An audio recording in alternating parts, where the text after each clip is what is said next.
How you doing, folks? Well, let's find out how much damage was done to this Volkswagen TDI engine behind me here when the bottom pulley came off.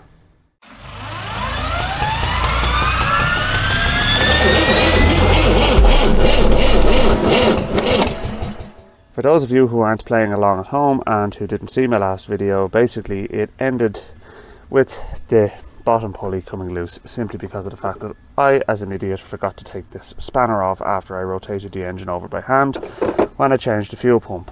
And what happened was it spun the bolt off and undid the pulley and undid the timing belt pulley as a result of that as well, and now the timing belt basically slipped. So when that happens, essentially you have a situation where the valves and pistons can't occupy the same space at the same time.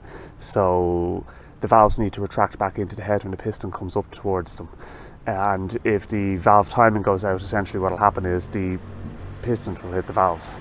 And it doesn't end well for the valves, and sometimes even the pistons. Sometimes what can happen is you can actually break a piston or bend a conrod.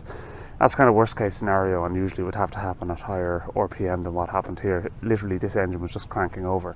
So I'm really hoping that I got away without doing any major damage, but it's very unlikely. The likelihood is at the very least I bent a valve or two. So the way to do that, the way to find out about that is to take the rocker cover or the cam cover off and have a look and see if all the valves are coming back up to meet the cam lobes. And in order to do that, what we need to do is we need to get the pistons halfway down their stroke, so the valves aren't going to meet the pistons as I turn the camshaft around. So let's get set up. Okay, so the first thing we need to do in order to proceed here is we need to get the auxiliary belt out of the way, and we need to attach that lower pulley again. And what I think I'll do is I'm going to take off the or pull back the tensioner, take off the auxiliary belt, and then we can have a look at the timing belt pulley. What I'll do is I'll actually take the auxiliary belt pulley off the timing belt pulley. Okay, so the fortunate thing here is it's not particularly difficult to take the belt off, so all we need to do is just, I use the Stilton actually, it's just a handy yoke to use for this. Now that's the auxiliary belt out of the way, shut it up there. Now the bottom pulley can come off now, unfortunately. Oh, the hits just keep on coming. There's a lump gone out of the bloody pulley. How did that even happen?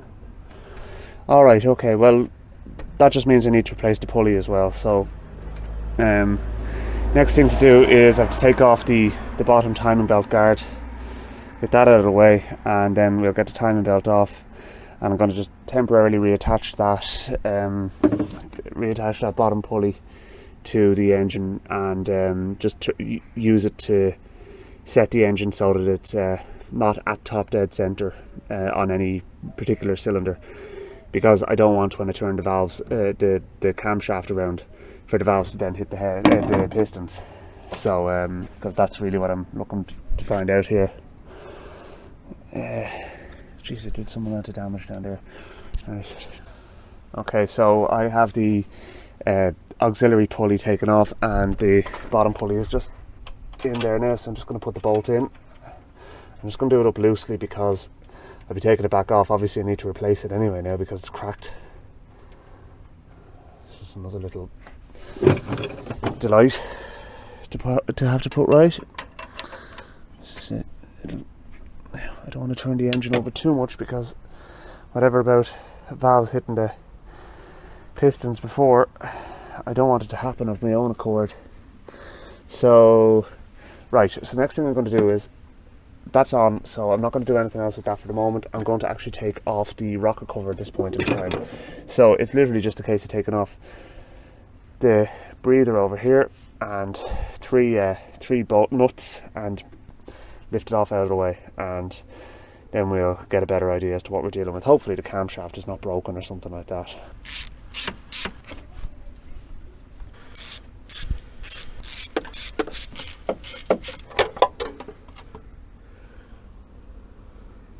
Fortunately enough, it doesn't look like the camshaft camshaft is broken anyway, so at least that's something. But what we'll do is we'll get the engine set up now, so that as I said, it's halfway down its stroke, and we'll be able to then kind of get a better idea. Okay, so that's the engine now halfway down its stroke. So let's have a look and see how we get on by turning over the camshaft. Okay, so it's a 19mm socket basically, and I'm going to just turn it clockwise, and I'm going to give an initial look, and then what I'm going to do is I'm going to turn it so that each lobe is pointing up, and I'm going to get a feeler blade underneath it and see if the lifter has returned back to its home position.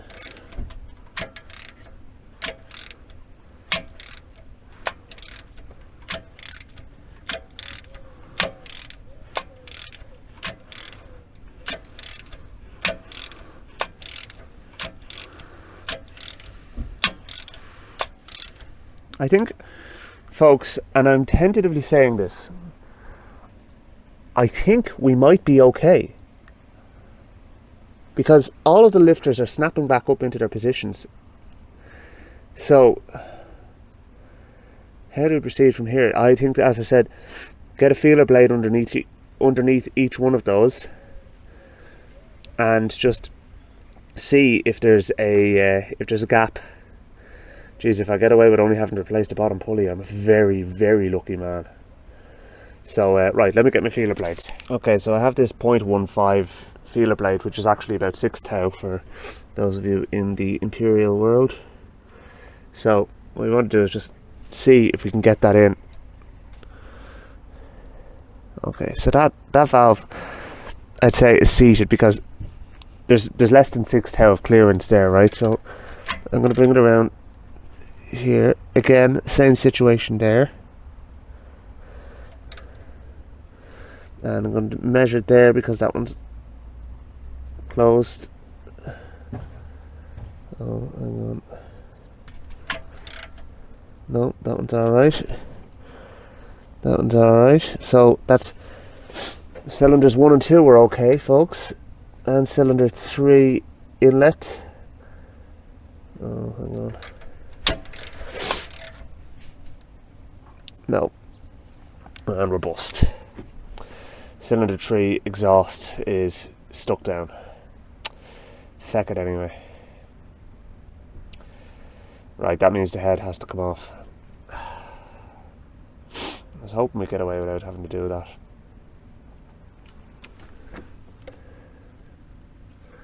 So, cylinder 4 is alright anyway. Let's have a quick look and see how the others are. Yeah, so cylinder 4 is fine. Yeah. So, unfortunately, cylinder 3's, I think it is the inlet.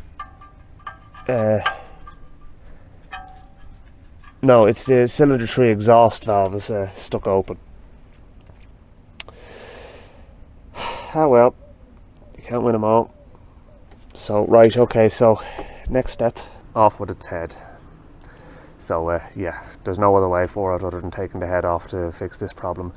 And who knows, maybe I might find that when I take the head off there's other issues or something like that that have been contributing to the poor performance I've had on this engine.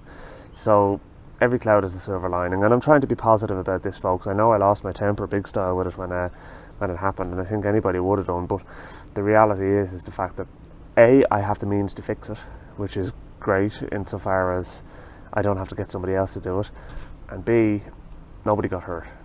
So, you know, and if I only have to replace one valve, that's not bad going, is it? So, all right, we'll pick this up later on down the line. I think what I'll do is I'll upload it as another video, the actual process of fixing the engine. So I've now troubleshooted, I now know what I need to do. So we'll leave it there, short of the video. We've done the troubleshooting. I need a bottom pulley, I need an exhaust valve for number 3 cylinder, and yeah, that'll be a little bit further down the line. So yeah, look, thanks for watching, folks, and I'll keep you updated So thanks for watching, folks, and I will keep you updated with my progress, and I'll chat to you soon. Please don't forget to hit the subscribe button so you get all of the notifications, and see how I get on. Chat to you soon.